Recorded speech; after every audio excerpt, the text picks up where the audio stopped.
Anderson. There are a couple of things that need to be taken care of, and I'll turn it over to Ms. Minson in just a second.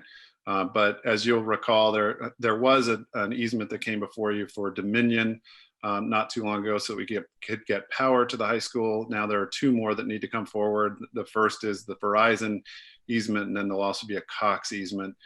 We anticipated that we were going to get a plat today with some information to show exactly where that easement is going to be. Unfortunately, we didn't receive everything that we needed for the meeting tonight. So I think what we're asking, Ms. Minson, correct me if I'm wrong, is approval to allow Mr. Anderson to sign the easement when it comes in. So Ms. Minson. Yes, that's correct. Similar to the Dominion easement at the board meeting in March, this Verizon easement would give Verizon Virginia LLC the ability to have an easement using our conduit to get Verizon services to the school. The deed of easement that is attached to board docs right now would have a few minor. Oh, did she just freeze? Yes. Okay. So I think what she was going to say was that the easement that does come in might have a couple of tweaks to it, but nothing of substance. So long as you all are okay with her or with Mr. Anderson signing that easement, we would make sure that you all got a copy afterwards. But it would be very similar to the Dominion type easement and the one we're going to get for Cox as well. I'll let her know she froze.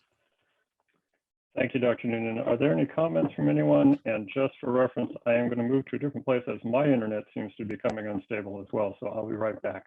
And I'll ask Ms. Russell to just to keep the fort while I'm going. Ms. Minson, you froze there for a bit. I froze and it got kicked off. And I heard you picking up saying that the Verizon easement will have a few tweaks to it, and we expect that shortly. Yes. And then did you also say that the plat was almost perfect and that's been shared? It just needed to be extended a few feet to make it all the way to the high school? I did not say that. So That's the only other minor change.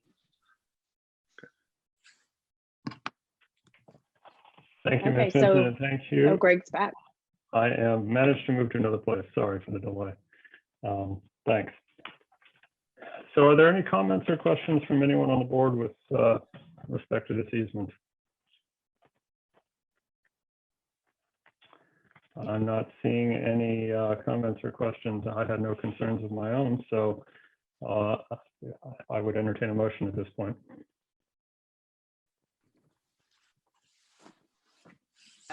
Ms. Downs.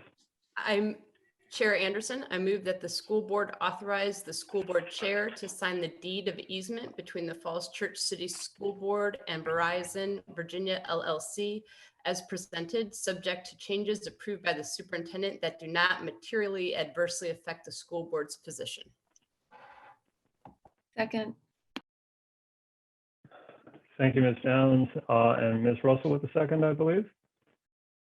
No, I think it was Ms. Ms. Dimick. Dimick, thank you. Sorry, Ms. Dimick with the second. Ms. Goodell, please call the roll. Yes. Mr. Anderson, Yes, thank you. Ms. Dimick, Yes. Ms. Downs, Yes. Ms. Litton, Yes. Mr. Reitinger, Yes. Ms. Russell, Yes. and Mr. Webb. Yes. Thank you. And the motion passes. All right, well, thank you very much. So at this point, we are going to be moving into a closed meeting. And so I would like to ask from, oh, Dr. Noonan, thank you. May I just, before you move into closed meeting, just give two updates just in case we lose some viewership before, after you go into closed, before you come back. The first is Teacher Appreciation Week is coming up May 4th through the 8th. And I wanted to make sure that everybody on the board and the community knew, especially considering the budget that it is. So just remembering to take care of our teachers May 4th through the 8th. And then tomorrow, and it already started to come out tonight, but Luis Sorto, who is a paraprofessional over at George Mason, is going to be named the Support Employee of the Year for the City of Falls Church Schools. And Luis is just an incredible support to our students.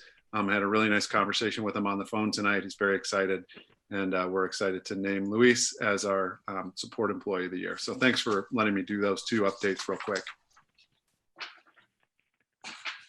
Thank you, Dr. Noonan, and congratulations to Mr. Sordo, that's wonderful. All right, so at this point, I would then entertain a motion regarding moving into a closed meeting. I move that, I got it, Greg.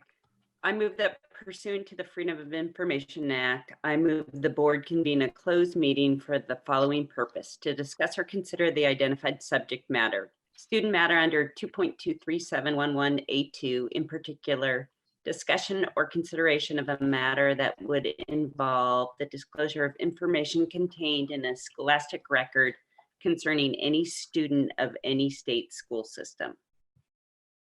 Thank you, Ms. Litton. Is there a second? Second. Thank you, Mr. Webb. Ms. Goodell? Sure. Mr. Anderson, Yes.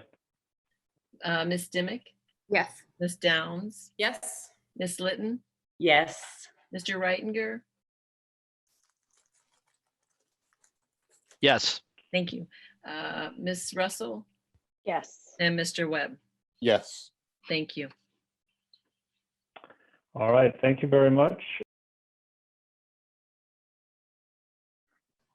All right. So thank you, everybody, and thank you for holding on while we did our business in closed. And we need now to reconvene to open, so I would seek a motion. Mr. Chair, I move that we reconvene and open. All right, is there a second? Second. Thank you very much. Ms. Goodell, will you call the roll, please? Yes, thank you. Mr. Anderson, Yes. Ms. Downs, Ms. Downs, Yes. Ms. Dimick. Yes. Ms. Litton, Yes. Mr. Reitinger, Yes. Ms. Russell, Yes. and Mr. Webb.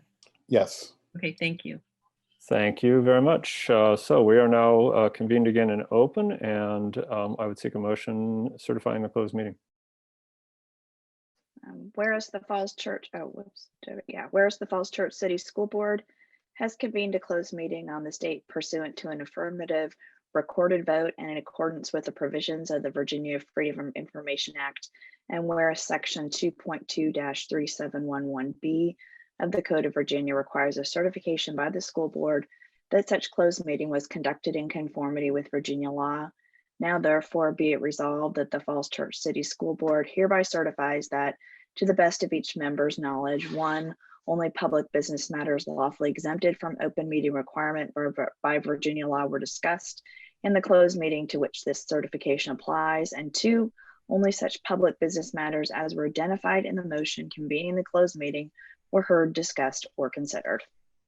Thank you, Ms. Russell. Is there a second? Second. Thank you. Okay, Mr. Anderson, Yes. Ms. Dimick, Yes. Ms. Downs, Yes. Ms. Litton, Yes. Mr. Reitinger, Yes. Ms. Russell, Yes. and Mr. Webb. Yes. Thank you. Thank you very much. And now we will move on to 7.01 student matter. And having carried out our discussion in closed, I believe we are ready to take action here in open session. And I would seek a motion. Mr. Chairman, I move that the Falls Church City School Board uphold the decision of the superintendent in Student Appeal JFHA-2020-1, and that the board chair be authorized to issue a written decision on behalf of the school board with additional instructions to the superintendent. Thank you, Mr. Reitinger. Is there a second? Second. Second. I didn't I'll see who got the first one, but I'll defer. I think it was Ms. Dimick. Ms. Goodell, please call. Yes, Mr. Anderson, Yes. Ms. Dimick, Yes. Ms. Downs, Yes. Ms. Litton, Yes. Mr. Reitinger, Yes. Ms. Russell, Yes. and Mr. Webb. Yes. Thank you. So the motion passes. Thank you. Thank you very much, everyone. Unless there is any additional business or any additional comment, and I'm looking around the room one time virtually to make sure that I'm not missing anybody. I would just like to say thank you to everyone for a productive meeting, and thank you for the work that went into our decision just now, and I appreciate it. And I think we are adjourned.